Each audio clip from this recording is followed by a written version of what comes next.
Kredibilitas Polri dan Komnas HAM dipertaruhkan tadi disebutkan oleh Bang Jazilul. Nah, dengan kondisi seperti ini, apakah Polri seharusnya memang melakukan ini dengan langkah yang lebih cepat lagi sehingga mencapai atau meraih kepercayaan publik, atau memang harus menunggu dulu bukti-bukti terkumpul yang memakan waktu lebih lama tadi diprediksikan oleh Prof. Hipnu. Bagaimana Bang Jazilul, DPR melihatnya? Ya, yang penting Polri bertindak secara profesional. Jadi seperti disampaikan oleh Prof. Hipnu tadi, profesional di sini harus mampu mengumpulkan keterangan dan bukti-bukti sehingga kasus ini semakin jelas. Nah, disinilah tantangannya, di mana kepolisian dengan seluruh perangkatnya yang dipunyai, termasuk Komnas HAM, itu bisa mengungkap kasus ini secara terang benderang. Nah, soal waktu, memang tidak ada target waktu, tetapi targetnya adalah bukti-bukti dan keterangannya bisa disinkronisasi sekaligus dikumpulkan dengan cepat dan baik. Itu saja sebenarnya yang diharapkan oleh masyarakat, termasuk juga keluarga korban, termasuk juga peristiwa ini bisa menjadi pelajaran kepada kita semua. Baik, Prof. Hipnu, kalau dari kacamata seorang pakar hukum pidana, artinya dari secara keseluruhan apa yang sudah dilakukan, baik itu dari pihak kepolisian secara dengan tim khusus dan juga Komnas HAM, ada tidak kejanggalan yang seperti disampaikan oleh pihak keluarga yang sekiranya dari kasus hukum ini? Ya, menurut saya tidak ada ya, tidak ada.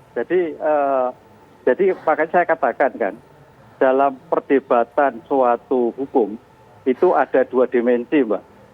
Kalau seorang advokat, pengacara, berpikir dari objektif ke yang subjektif, kan begitu kan? Objektif perkaranya, subjektif pemikirannya.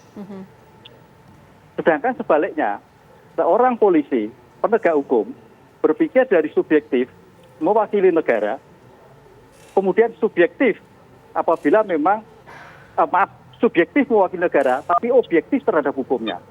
Jadi di sini yang dihadapkan nanti betul-betul bahwa profesionalisme bukti itu akan bicara, gitu lah. Sehingga perdebatan itu pasti terjadi. Itu suatu dimensi. Itu teori hukumnya seperti itu. Objektif subjektif, subjektif objektif, itulah. Nah disinilah maka teman-teman Polri, teman-teman Komnas HAM terus bekerja, terus berlari mengumpulkan bukti, kan gitu. Karena dalam ilmu hukum, barang siapa mendalilkan harus membuktikan. Dengan demikian, perkara ini diharapkan, karena ini sudah merupakan warning dari Presiden, jangan sampai menjadi bias. Nah, ini kalau bias, nanti perdebatannya nggak selesai-selesai. Perkara ini selesai, siapa yang bertanggung jawab, buktinya akurat. Karena untuk mencari bukti material memang tidak mudah. Karena menggunakan bukti-bukti forensik tadi, ada balekti forensik, ada psikologi forensik, ada kedokteran forensik, semuanya dikumpulkan. Dan itu ahli semua, Mbak. Itu loh. Nah, kita berpikir, oke, secepatnya memang betul. Tapi dengan catatan bahwa betul-betul kebenaran material akan dicapai. Sehingga begitu perkara ini selesai, siapa yang melakukan, bagaimana pembuktian, selesai, kita tidak terjadi perdebatan lagi. Itu kan yang diinginkan seperti itu, Pak. Oke, salah satu bukti yang akan dikejar adalah hasil dari uji balistik yang kemarin juga sudah dilakukan oleh pihak kepolisian. Besok rencananya Komnas HAM akan memeriksa tim lapor mengenai hasil uji balistik ini. Nah, kalau dari pandangan hukum pidana, seberapa penting kemudian hasil uji balistik ini yang di satu sisi diungkap oleh polisi, tapi di sisi lain juga berusaha untuk diselidiki oleh pihak Komnas HAM. Bagaimana kemudian dari hukum pidana ini melihatnya seperti apa untuk agar tidak tumpang tindih? Ya, saya kira tidak ada tumpang tindih. Ini suatu sinergi antara Komnas HAM dan penyidik untuk memperoleh bukti. Karena nanti di dalam pro justisia itu adalah hasil penyidikan Polri. Ya, Polri minta masukan-masukan, ya, hasil penyidikan yang dilakukan oleh Komnas HAM itu seperti apa, selaras atau tidak. Karena balistik itu juga hanya menentukan senjata yang dipakai, tembakannya seperti apa, gitu, jaraknya seperti apa, itu baru menentukan. Jadi balistik, otopsi itu baru menentukan penyebab kematian. Nah, itu. Sekarang yang dituntut adalah siapa yang melakukan, kan gitu, Mas.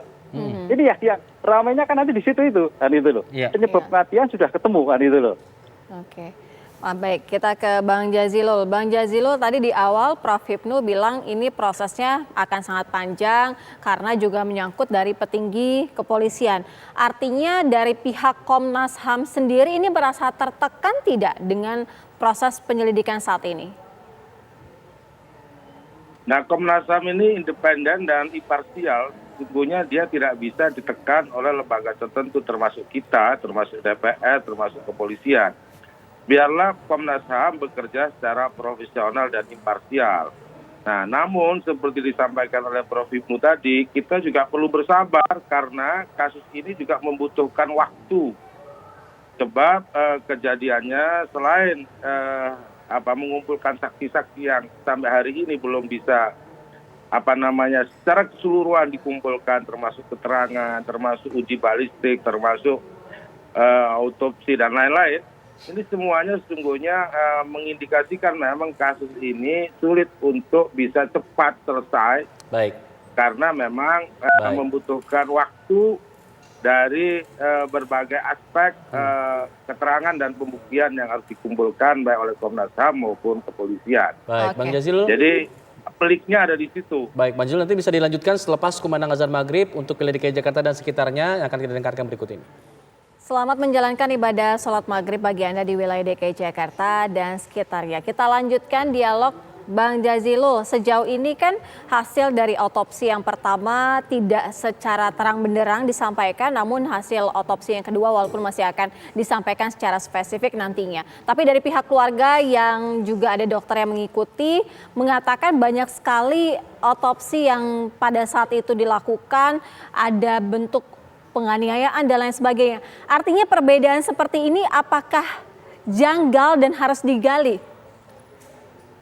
Ya, otopsi itu untuk mengungkap sebab-sebab kematian. Apakah betul korban itu ditembak atau ada sebab-sebab lainnya. Nah, otopsi itu yang akan mengungkapkan sebab-sebab kematian itu. Ya. Namun, siapa pelakunya adalah hal yang lain. Nah, ini yang perlu kita lakukan. Apakah dilakukan oleh satu orang, dua orang, secara spontan atau secara berencana. Nah, ini yang kemudian otopsi kemungkinan bisa mengungkap jika nanti hasilnya dari bukti-bukti hasil otopsi itu kemudian dicari siapa-siapa atau seperti apa yang menyebabkan korban itu meninggal. Apakah dilakukan oleh satu orang atau sekelompok orang, terjadi peristiwa penembakan berapa kali, mengenai apa, nah itu yang di situ yang akan diungkap. Mudah-mudahan hasil otopsi itu bisa memberikan signal sekaligus isyarat tentang siapa sesungguhnya pelaku di balik peristiwa pembunuhan itu.